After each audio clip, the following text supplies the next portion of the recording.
close to the Prince of Wales Hotel at the intersection of Glebe Road and Lingard Street was the scene of the fatal accident.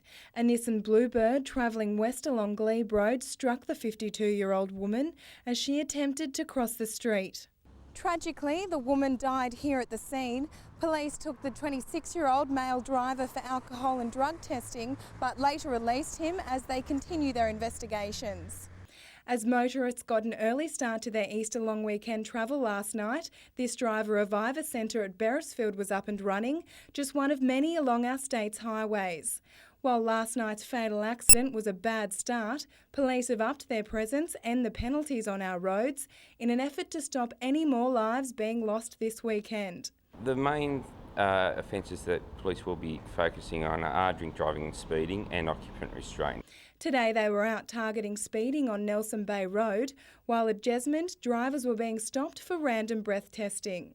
Police are also urging drivers to be patient and expect delays, especially heading north. We are expecting some delays around the T-Guns turn-off and around the Hexham Bridge. Bridget Wild, NBN News.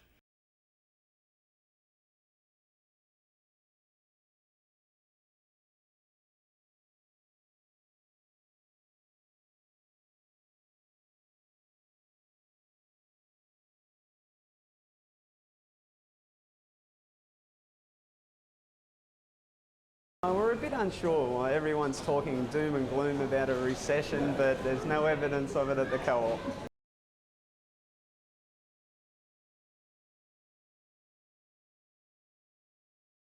Soon after the disastrous Victorian bushfires last February, there was a photograph in the newspaper of a family standing in the blackened yard of their devastated home. And they were holding up a sign which said, "We will rebuild." And this family obviously had a belief in the power of hope, and that one day that new life would rise from the ashes of their destroyed possessions. And in a nutshell, that's what Easter is about. It's about Christians believing that new life occurs after death, and that the death and resurrection of Jesus promises that. And I wish all of the viewers a very happy Easter.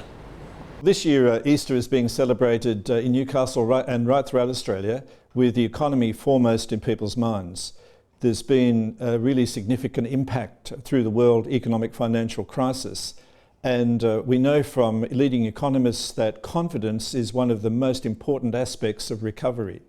I think this Easter, as we work through all the implications of the economic crisis, we regain life confidence by celebrating the Easter message. So I hope that as we think of how God has turned the gloom of the tomb into a real assurance, you too can have a very happy and holy Easter.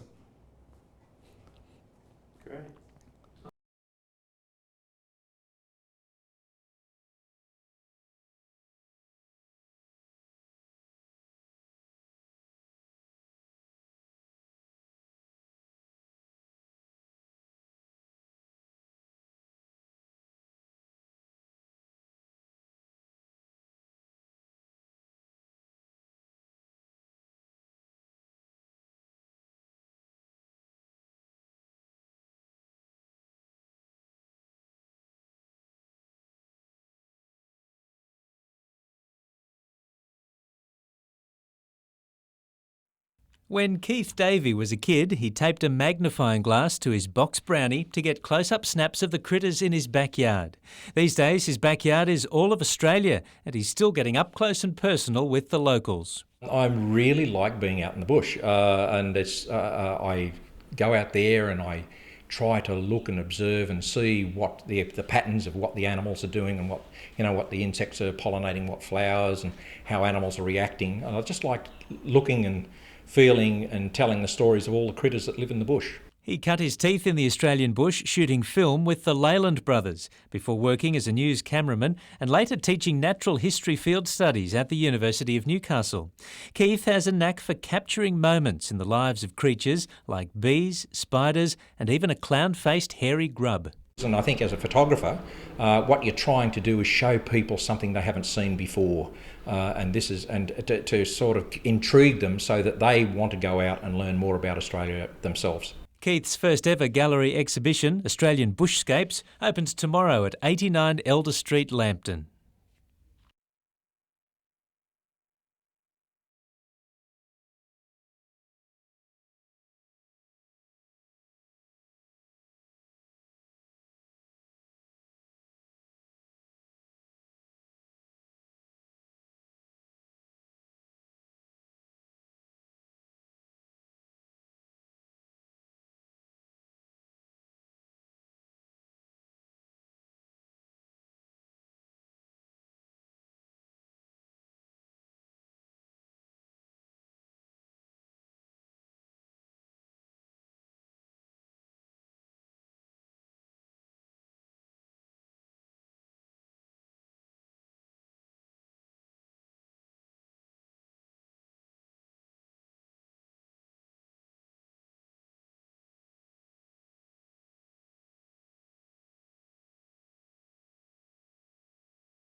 What a great way to do it, but be out on the water, run a fishing competition. You know, I think it's a bit of a catch cry we've got going there, so, you know, fight a fish to fight prostate cancer.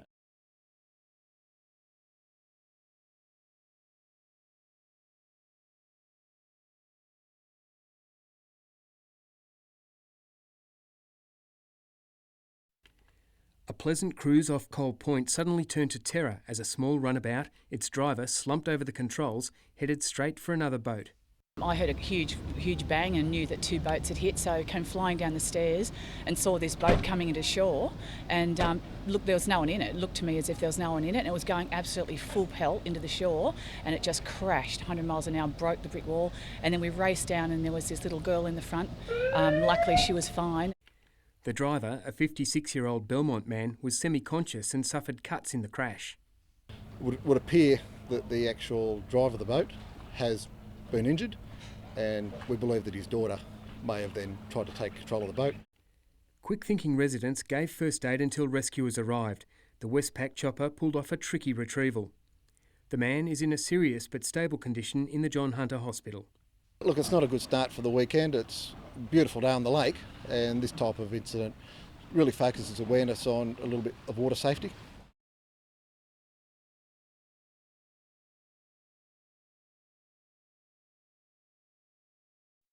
A troublesome ankle kept Corey Patterson out of the mix last weekend, but in being named on the bench for Sunday's game against the Warriors, injury's not the only thing he wants to put behind him. I don't think I've played my best football the last few weeks, and I think starting off the bench is what I would like as well at the moment, just get a bit of confidence back. He'll join Danny Wicks, who gave Ben Rogers what for in friendly fire this morning, the latter to keep his spot at 5'8", while Scott Duro completes the halves and Jared Mullen makes up the interchange for the second week. They're pretty good mates, and I've discussed with each of them the pros and cons from a team point of view. Just when Smith will rotate the trio is being guarded for now, while one thing is more certain, Aku Uati is unlikely to play, still toiling with a hamstring injury. Centre Keith Lalia looks like taking his spot on the wing. I want to get a shot, and wherever I can be on the field, that's where I'll play. So I played in a trial versus the Storm on the wing, and I was pretty comfortable there, so I think I should be right this week.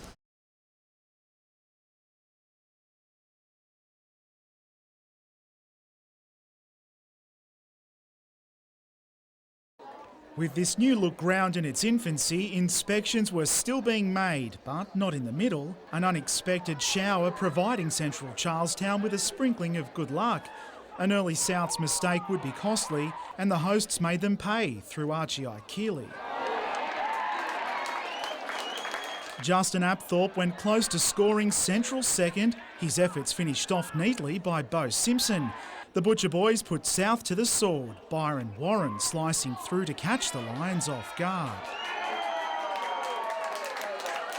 Another try Central's way saw its lead blow out to 22, and one protected for the moment when the visitors fumbled what would have been their first. It was on the other wing, though, where South scored through Daniel Wood, restoring some pride as the Lions eventually went down by 12. On the Central Coast, Wyong enjoyed the perfect start to its opening match, exposing Macquarie out wide. But the Scorpions snuck up on Wyong when Jeremy Janison crossed relatively unchallenged. The Roos kept their margin intact through Jason McKenzie, and while the hosts were in front, they'd soon be playing catch-up. Macquarie fullback Daniel Stewart struck at Wyong's heart to keep the Scorps in the hunt. Short and sharp, Macquarie's last try stung Wyong as the Scorpions won by 4.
The drama unfolded on Gresford Road at 11:15 this morning. Police believe the green Hyundai had drifted onto the shoulder of the road when the 28-year-old driver overcorrected. That caused the car to swerve onto the wrong side of the road and fall 3 metres into a ditch. As a result, we've had 5 people injured, 2 adults and 3 children.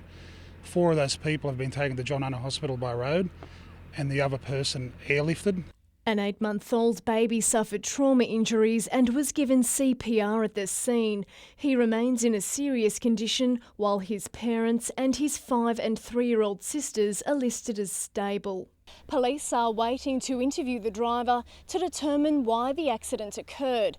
At this stage, officers don't believe speed was a factor and say driving conditions were good.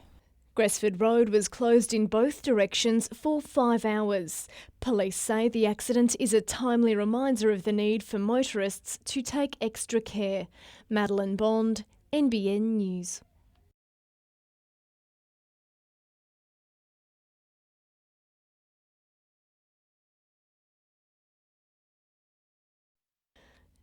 The After Hours GP clinic has operated in Newcastle for 6 years, but now the service is coming under attack on 2 fronts. A federal government-funded National Health Call Centre opened in the region this week, which could eventually negate the need for the After Hours clinic call centre. Initially, the two will work together, albeit with a few changes. Some of the work that we're doing will be done by the National Health Call Centre. And that could ultimately cost local jobs. The federal government and Hunter New England Health have also offered the service a less than attractive funding package for the next 3 years. The shortfall's about $600,000, right? That's about 7% of our service funding, so it's a significant shortfall. To make up the difference, the service could have to cut back its operating hours or start charging patients. So we're concerned that those changes, they have serious implications for the service that the local community are accessing now. Madeline Bond, NBN News.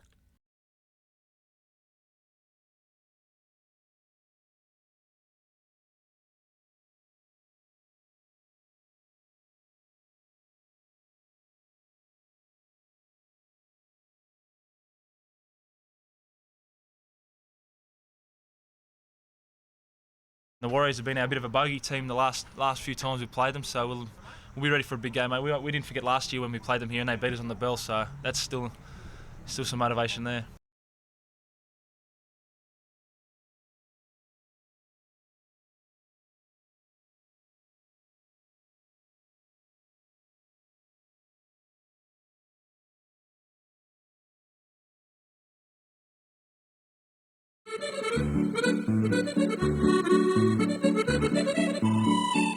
Pétanque is French for bowls. And despite being played at the Azzurri Club, it's not to be confused with the Italian game of bocce. No. That's insulting the French population. Pétanque, though, has Greek origins, and the modern game is scored much like lawn bowls. Pétanque actually means pied tanqué, which means feet on the ground. Pierre Boudin, his son Chris and brother Robert are the reigning Australian triples champions and have already qualified for tomorrow's finals. This afternoon they withheld a spirited fight back from the national junior squad, which includes Tim Stevenson from Spears Point and Katara's Kieran Clark. They too have qualified for the finals but are chasing a much bigger kitty, or in this case, the Cochonnet. In early October we got the World Cup in Tunisia, and that's a big event. So is this tournament. 59 teams are competing, including internationals. These ladies, two of which hail from New Zealand, are back to defend their Open Women's crown. My husband used to play and I thought it was quite a boring game just to watch from the sidelines, but now I liken it to chess because it's quite a tactical game.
It's nautical nostalgia at its best. Around 100 historic boats, including the recently restored Grace, have sailed, putted and motored into Lake Macquarie for the Heritage Afloat Festival.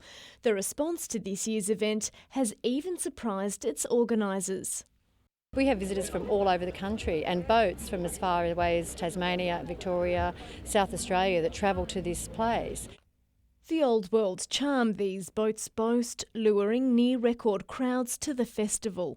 I love the old varnish ones. I like looking at things like the steamboats. They're lovely. A lot of people appreciate these old boats being restored. A lot of work goes into it, a lot of expense. And it's great to see people appreciating it. But there's more to Heritage Afloat than just eyeballing these grand old girls. There were model sailboats aplenty, while master and apprentice boat builders took on the quick and dirty build challenge, creating these seaworthy vessels in next to no time. We're all done. It's been a busy 2 hours, but we're all done. Yep, this is our... we've had a few goes before, so we got a few tricks up our sleeves. Madeline Bond, NBN News.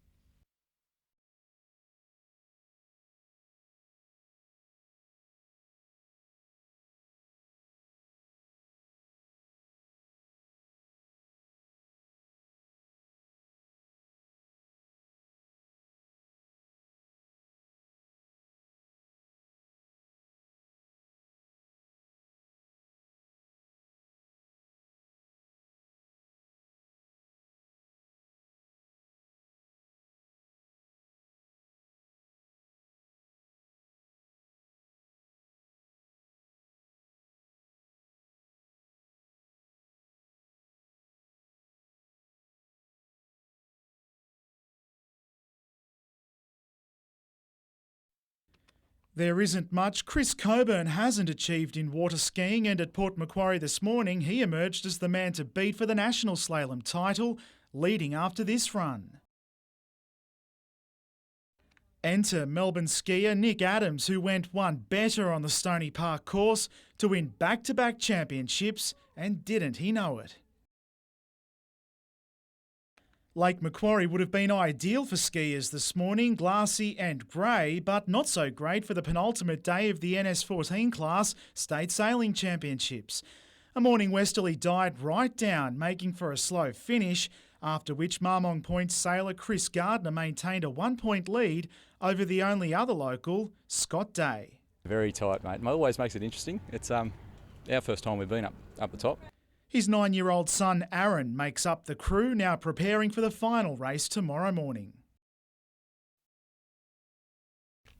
Community support is the lifeblood of any volunteer organisation, including the Coastal Patrol base at Newcastle, which has seen its volunteers number drop to less than 20. Newcastle have done a marvellous job with the few people that are in there trying to maintain a 24-hour service. It's just unbelievable, actually, the efforts they've put in. The Lake Macquarie division, which has 70 volunteers, has thrown a lifeline to its neighbour, helping with management and administration roles, including the important job of fundraising. Newcastle's too important centre, and it's got a great future in terms of, the yachting community expanding, so our services will be required more and more. Both Newcastle and Lake Macquarie divisions have applied for federal funding to assist with recruitment, retention and training of staff. Volunteers are currently required to buy their own uniforms as well as fund their training. But that will change when the state's 3 existing volunteer marine organisations merge. They'll work under the banner of Marine Rescue New South Wales. It makes a lot of sense, if you were running a business and you had, 3 shops selling the same thing, you'd want to amalgamate them and rationalise all the assets, the people, the boats, etc. The merger is expected to take place within 12 months. Colleen West, NBN News.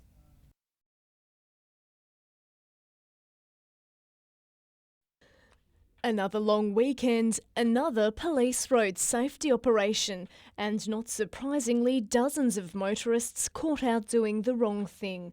During Operation Tortoise in the Hunter, police conducted 9,327 random breath tests, with 50 people caught drink driving. That's 19 more than this time last year, while 416 people were detected speeding, up 3 on Easter 2008. 22 were spotted not wearing seatbelts, and 460 other offences were recorded. Very disappointed with the drink driving. That is really disheartening that drivers don't take our warnings seriously. Double demerit points and Operation Tortoise end at midnight, but Operation North Roads will continue through the school holidays and to the Anzac Day weekend. Again, police are issuing warnings.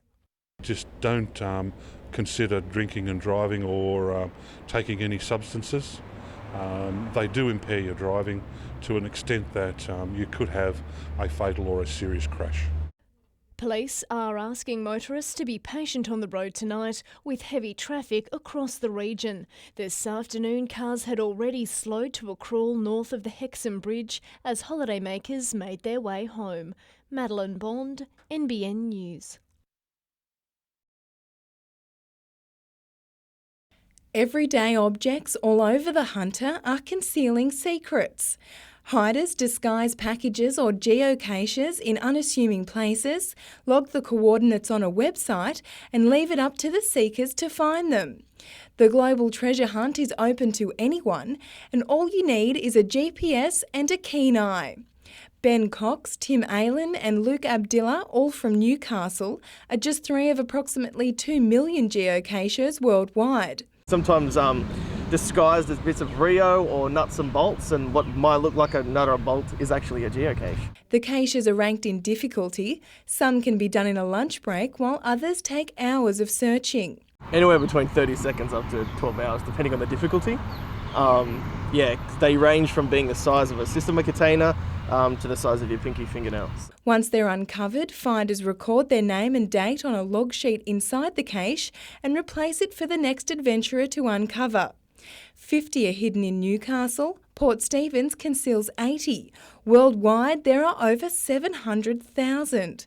And as GPS systems become more accessible, the number of hiders, seekers and geocachers is expected to grow. Bridget Wild, NBN News.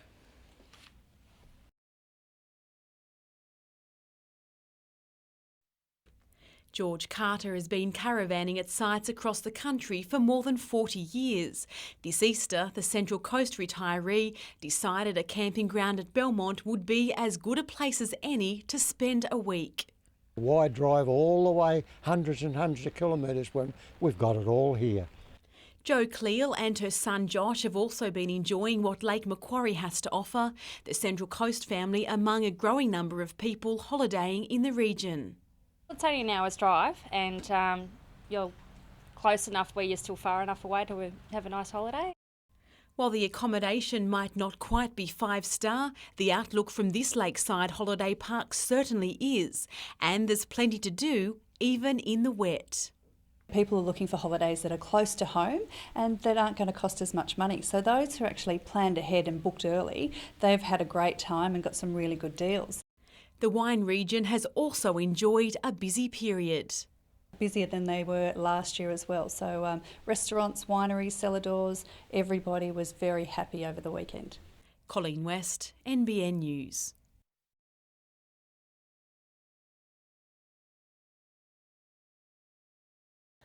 At 6:45 last night, the Celebrations bottle shop in Adamstown was again targeted by an armed robber.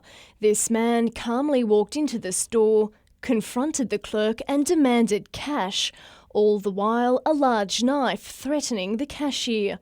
The crime took less than a minute.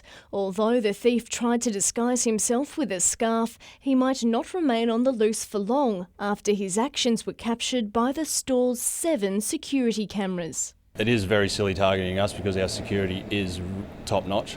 Police are investigating links between the crime and several other armed hold-ups in the area over the past month. Last night's robbery at Celebrations isn't an isolated incident. Just last month, staff were terrorised by this boy.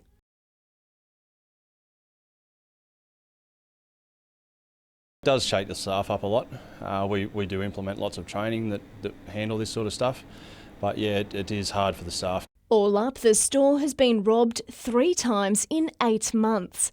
Thanks to its CCTV network, 2 of the alleged offenders have already been arrested. Staff hope this latest incident will be their last. I don't think that there's a terrible lot more that we can do without padlocking the doors and barring the doors up. Madeline Bond, NBN News.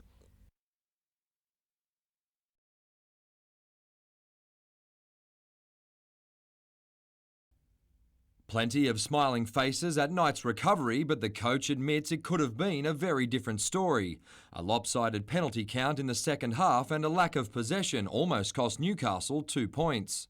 Very grateful for a win in the end. It was a bit of a nail-biter, but overall I thought our boys did a pretty good job, and if a few things had gone our way, we could have made it a bit easier. The game featured more impressive displays from Duro, Rogers and Mullen in the halves. Brian Smith says choosing who will wear 6 and 7 against St George Illawarra is a great problem to have. Mullen freely admits he wants to start, but winning is more important. Whatever's working well for the team, it worked well again yesterday, and Scotty Duro and Benny Rogers obviously playing good footy there as well, so it's just whatever's best for the team, I'm happy to do. It's not just the halves where competition for places is tight. Keith Lalia produced one of his best performances against the Warriors, but he's no certainty to play against the Dragons. There's going to be a lot of pressure on in those outside back positions with Wes Nagama getting through his return game, Cooper Vuna not far away, and Aku Uate pretty close to being ready to go. Ben Cross is a certain starter after drawing special praise. When we were under the pump, Crossy really steadied the ship for us. Some big, strong tackles and strong carries. Mitchell Hughes, NBN News.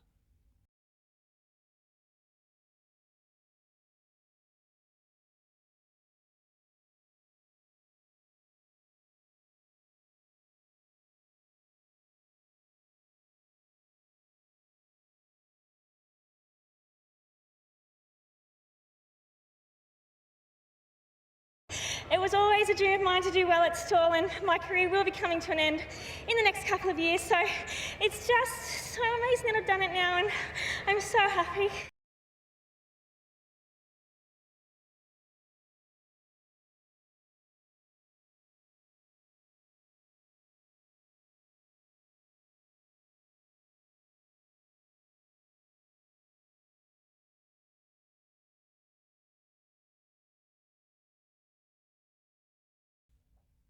The wet weather was always going to make things interesting. An early shot by the Gunners' Jared Johnson almost caught Ben Smith off guard.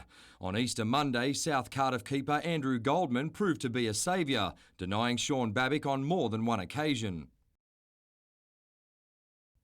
Edgeworth was creating the best chances, but after the break the Gunners took the lead. The Eagles failed to clear a corner and Kane Goodchild made them pay. Edgeworth had claims for a penalty dismissed minutes later before finding a late equaliser. Onto the water, and a Marmong Point father and son team has taken out the NS 14 Class State Sailing Championships. A lack of wind saw racing cancelled today, but Chris Gardner and 9-year-old Aaron still celebrated after winning 2 of their 4 heats to claim the title. And the underdog New South Wales side has won the men's event at the Patonk Australian Triples Championship. Victoria claimed the title in the Open Women's. Mitchell Hughes, NBN News.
Operation Crystals and Operation Bad Boy were carried out in the 1990s along Canterbury Road in Sydney to stamp out illegal prostitution. As this footage shows, the operations involved a high police presence, arrests of prostitutes and even their clients who were named and shamed. What they're then mainly concerned about is exposure and public humiliation, which will inevitably come from appearing at court. Today, Islington residents viewed the footage. Why can't we have the same thing in Islington? You know, it'd be fantastic to have the same results. According to this report, completed in 1998 by John Hatzistakos, the then Deputy Mayor of Canterbury City Council, Operation Crystals achieved unprecedented success, with 242 arrests and 360 charges. The number of streetwalkers was reduced from 33 to just 1 or 2. Islington residents are now urging the Police Minister Tony Kelly and local member Jodie McKay to meet with John Hatzistakos, now the Justice Minister, to receive a briefing about the success in Canterbury. John Hatzistakos should contact all those people. They should contact him. They should sit down and say, let's help Islington. We help Canterbury. It's happened other areas. We can do this. Jane Goldsmith, NBN News.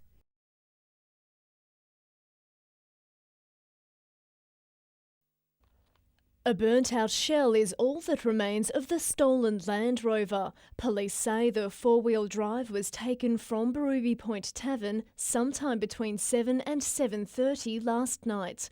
The thieves then went on a 3-hour joyride before dumping it in this power line corridor 800 metres from Wakefield Road.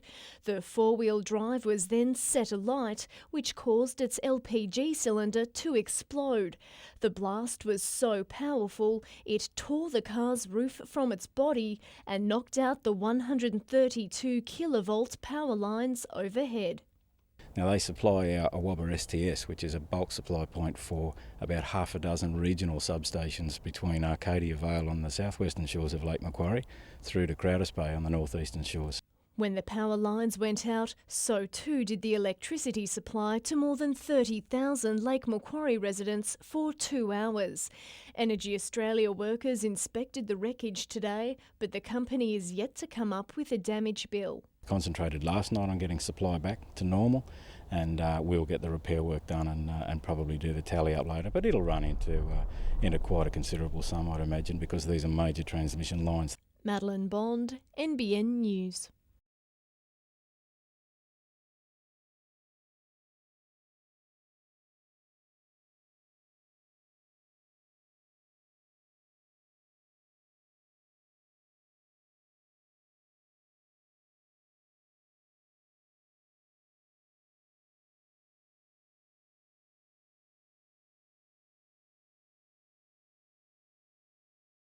Drivers really behave themselves in some ways, but to have 59 drivers arrested in the region for drink driving is far, far too many.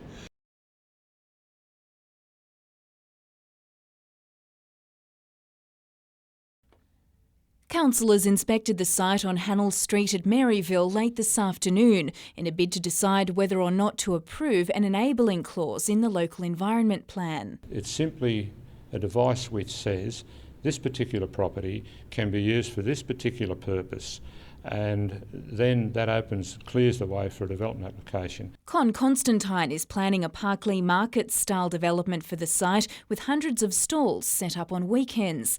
Like dozens of other Maryville residents, Rayleigh Allen's home backs onto the wool store site. She was unaware of the plan until today. On the weekends it's nice and quiet. Now my concern is that parking, we're going to have lots of cars in our street, and for noise and our valuation of our property. How does that affect us? The proposal is before councillors at the same time that Con Constantine is in talks with council over buying the regional museum site in Newcastle West for about $7 million. But John Tate says there isn't a conflict of interest. There are very, very, very tight guidelines from ICAC and the local government department as to how these sorts of things should be done, and Newcastle Council abides by those guidelines. The plan needs to pass 2 stages of council approval. Jane Goldsmith, NBN News.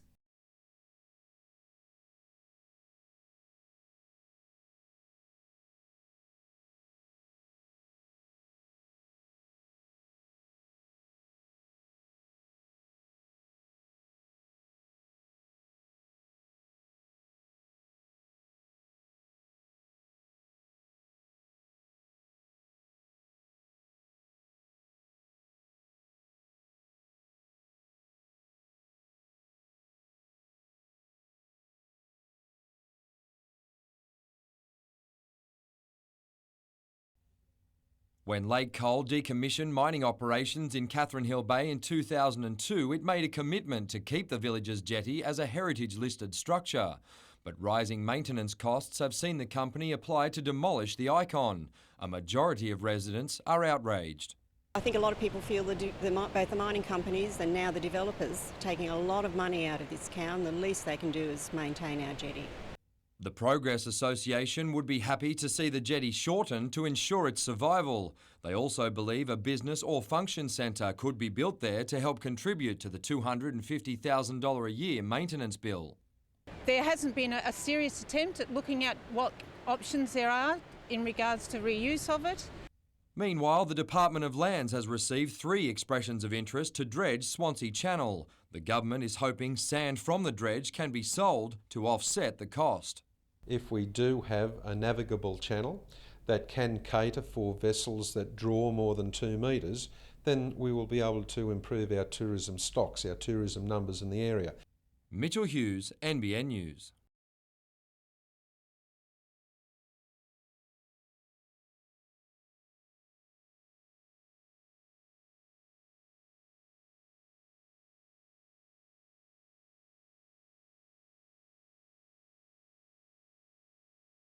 He's had a lot of success against Wendell in the past, and it would be a great footballing occasion to see 2 veterans like that, I reckon, playing against each other.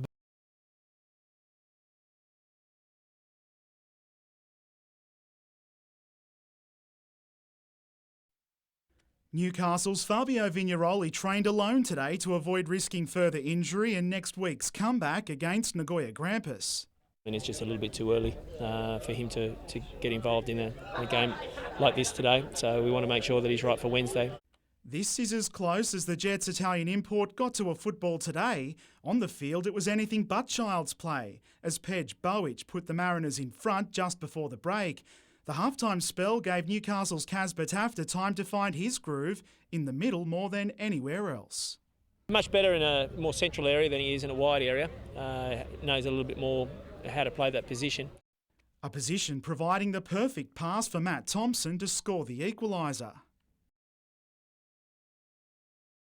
A former Central Coast striker in the State League, Peter Haynes, is pushing for a spot in the Jets squad, and his persistence paid off today to score what would be the match winner. It was a tough induction off the bench for Nick Satalios. Joel Wood, Mitchell Johnson, Jesse Pinto and Brodie Moy also featured. Joe Wheelhouse and Angelo Costanzo played all 90 minutes though to provide the Newcastle coach with defensive options in the absence of suspended players Lubo Milicevic and Adam DePuzzo. I think everyone contributed. I thought they were excellent when they came on. Their attitude was good.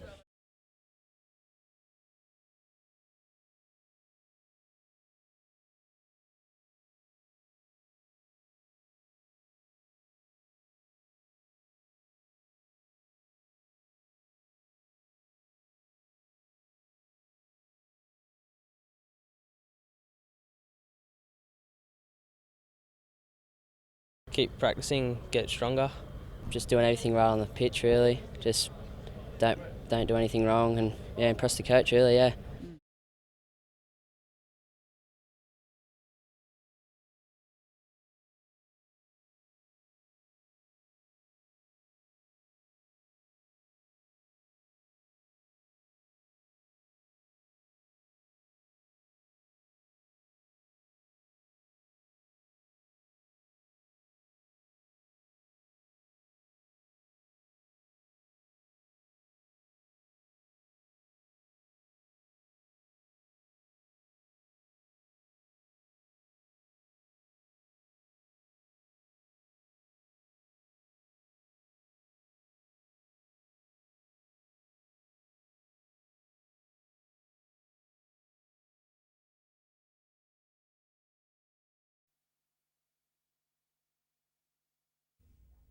The fire broke out just after 4 o'clock this morning and quickly engulfed these industrial sheds on High Street in Maitland.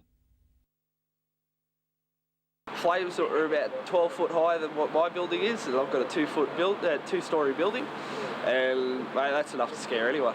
The blaze was so intense it forced the evacuation of 12 residents from a nearby unit block. Yeah, we all managed to get out okay. There's embers coming over the building and that, but that seemed to be about our worst threat. We just got everyone out there as quick as possible. Looked outside and found this place alight, woke up the family and pretty much got outside as quick as I could. This morning, these nearby garbage bins gave a clear indication of just how much heat was being generated. During the night, firefighters were forced to use extreme caution because of a risk of structural collapse as well as hazardous materials. We have identified the presence of asbestos at the rear of the building, so we're taking appropriate control measures for that. Mitchell Hughes, NBN News.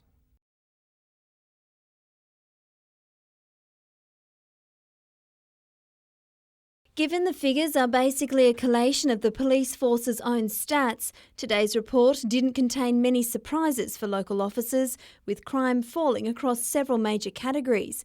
Although a few big numbers made the Bureau's charts, the region's chief cop is for the most part happy with the results. There are some areas, of course, that we do continually need to do some work on, things like alcohol-related assaults in all areas, but including the Newcastle inner city is something that we always need to keep our eye on. Fraud was up across the region, alarmingly by more than 55% in Maitland, which the Bureau has attributed to people stealing fuel from petrol stations when prices hit record highs.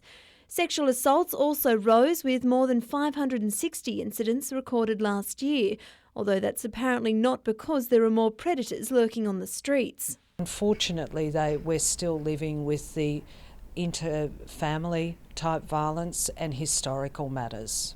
Positively, the Assistant Commissioner believes significant gains in Port Stephens can be directly linked to last year's command shake-up. I'm seeing a big difference in the new Central Hunter Command and Port Stephens Command. I think that those commands have been restructured in a way that enables the police to concentrate on more localised areas. Penny Evans, NBN News.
Greens MP Lee Rhiannon calls it a developer-driven proposal to cut the rail line at Wickham and believes it's an issue which affects people far wider than Newcastle's CBD. Maitland is an area that would be severely impacted if the Labor government was so foolish to remove a section of the Newcastle rail line. She says a recent City Rail survey shows patronage at Maitland has increased 14% in the last 12 months.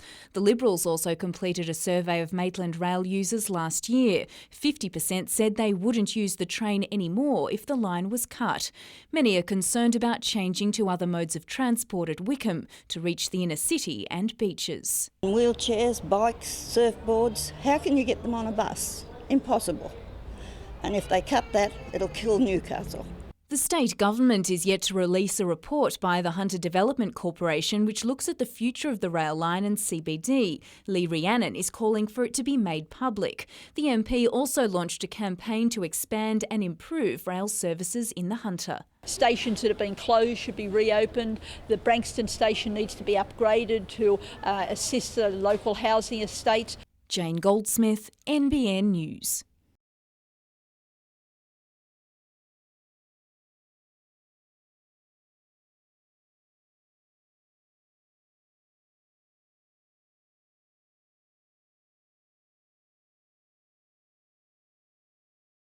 So we have 5 steam trains that are here throughout the weekend. A particular highlight is the triple header that's coming up from Sydney on Sunday. There's 3 steam locomotives coming on the one train, so that's a bit of a spectacle.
At 26, Dan Tolar is already celebrating a decade in red and blue. This contract extension could see the Central Charlestown junior become a Knight for life. And all I wanted to do was play for the Knights. And I got the chance when I was 16 and I've been here ever since. And hopefully I can finish my career here. The decision to stay is proving very popular at home. Yeah, the wife's happy, so happy wife, happy life. Currently recovering from a knee injury, the forward is aiming to return against the Titans in round 9. At the Jets, Jason Hoffman could make his comeback from a knee injury against Nagoya next week. The striker needed a reconstruction 6 months ago, but has made a speedy recovery. Some surgeons say, minimum is probably 7 or 8 months before you start playing games, so I'm just happy to be back in the frame. Injuries and suspensions mean the Jets need every available player. Hoffman is hoping for a cameo off the bench. Just a couple more, weeks training of that, and I think I should be match fit and just definitely prove myself, that I feel fit, I look sharp, and hopefully scoring goals, which is what we need. Mitchell Hughes, NBN News.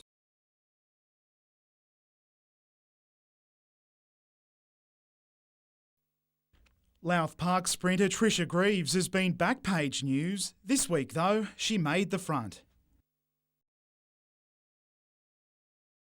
There wasn't much of that going on today, truth is. When Trisha wins, her whole office does. On Monday, a cracking start to the Rich Pro race saw the 29-year-old take out her first stall gift to beat race favourite Tamsin Lewis and put a foot injury behind her all at once. I was supposed to take 5 months off to let that heal, but because of where I am in my career, I decided to run through it with cortisone injections, and luckily it is coming good now. At just the right time, with a Commonwealth Games spot to now push for. Imagine the smiles then if she makes it.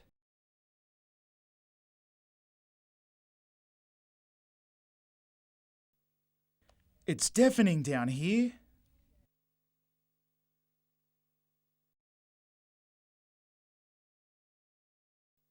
Enough to drive you, well, spare. What was that? The war cries, they're pretty vocal.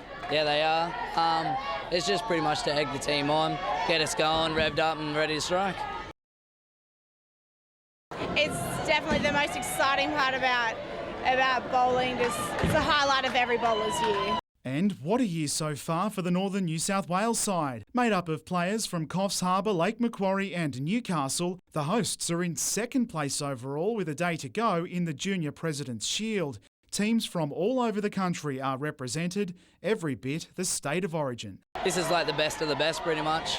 And they are sticking around for the Masters event, which starts on Friday. So if you're looking for a school holiday game here during the day at least, chances are you'll strike out.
After being hosted by BAE Systems since setting up a base in the northwest, the region's rescue helicopter will soon be moving to the eastern end of Tamworth's runway. We're very excited about it. It's just part of our growth and development, and it is a contract requirement with the New South Wales Ambulance Service. And it also gives our operational guys and our marketing and our admin all the chance to get under one roof. The plans are currently with architects, but Richard Jones hopes to put out tenders in coming weeks. He wants construction on the $2 million complex completed by Christmas. We're going to pay our way. We'll be asking for some mates rates, but again, we'll be doing as much of this work as local as possible. The development will coincide with the chopper going 24/7, which will also mean more jobs. Well, we'll certainly need a couple of pilots and a couple of crew to fulfil a 24-hour roster. We will need that extra engineer, and I'm just anticipating that we'll have extra marketing staff. But whether they're based in Tamworth or out in the regions just remains to be seen. Although the new base will include space to house doctors and nurses if needed in the future, there are no immediate plans to change the way crews are assembled for emergencies. Penny Evans, NBN News.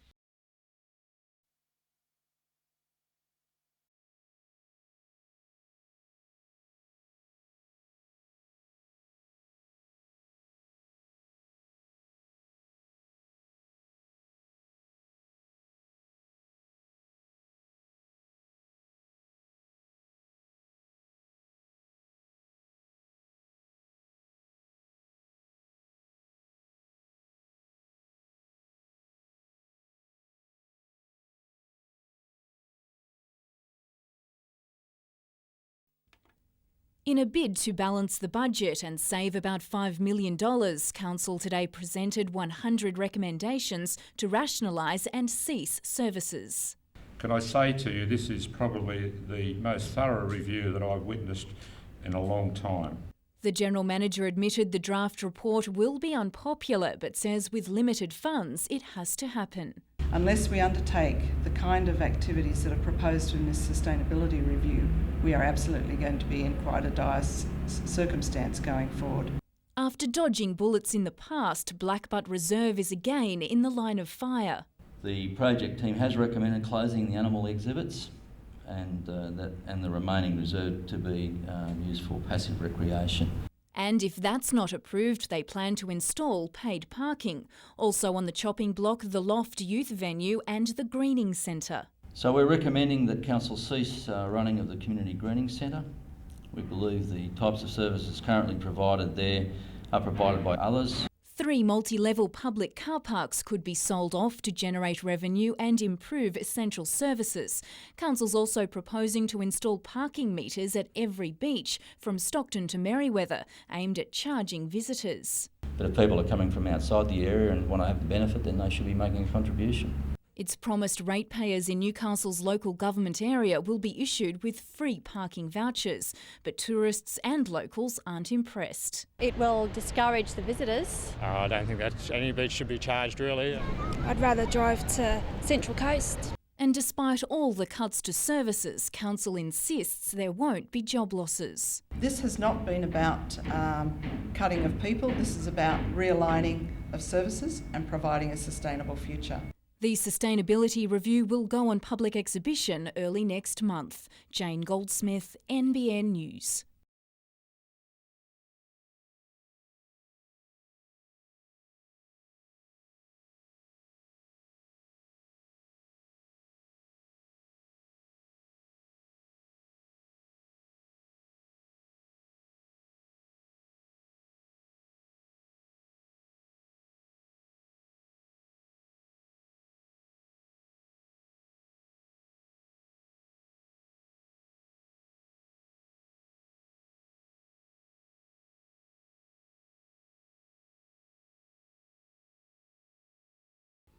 Dressing up and getting that special piece of paper that represents years of assignments, lectures and learning is often billed as a way to get ahead of the pack. But given the current economic squeeze, leading Australian psychologist Professor Lynn Littlefield didn't hesitate to remind today's batch of graduands they're hitting the jobs pages in interesting times. And each have your own part to play in responding to the serious challenges we face as a society.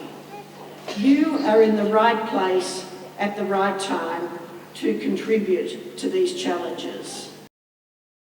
Matt Russell topped his broadcast journalism class, but like his 90 communications colleagues, he's being realistic about his chances of securing work. Very few of us will step out of our degree into a job straight away. That's what a lot of people misunderstand when they go to uni. They think it's a ticket straight into a job. He has some hints for those still studying and worried about their future employment prospects. The advice to people who are in uni at the moment is to sort of get out into the industry you want to do, show that you've got more than just your degree behind, because now you really have to stand out. And who knows, maybe Matt will be doing this job one day. Penny Evans, NBN News.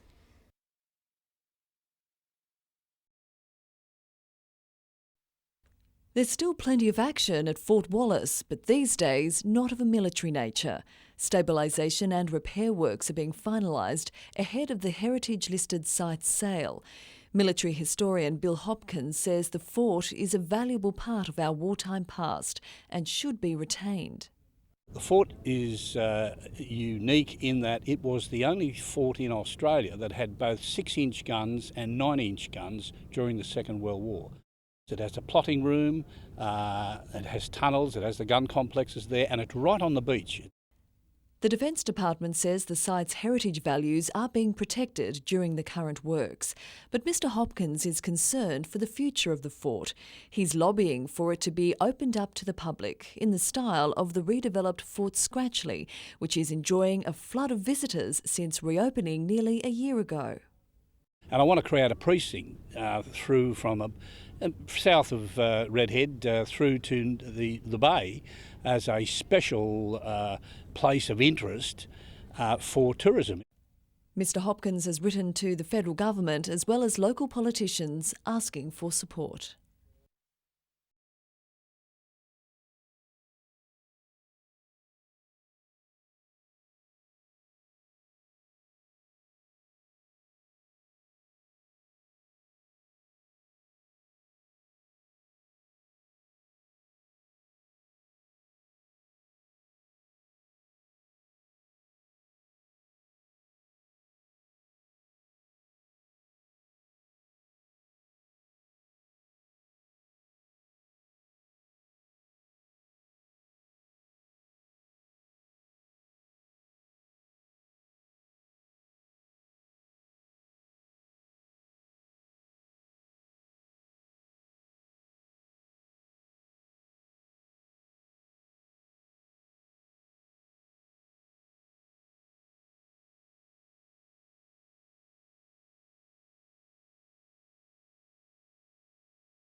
They provide habitat for native animals that do actually use this area. There's quite a lot of small lizards, the different birds, native birds are actually using these areas again.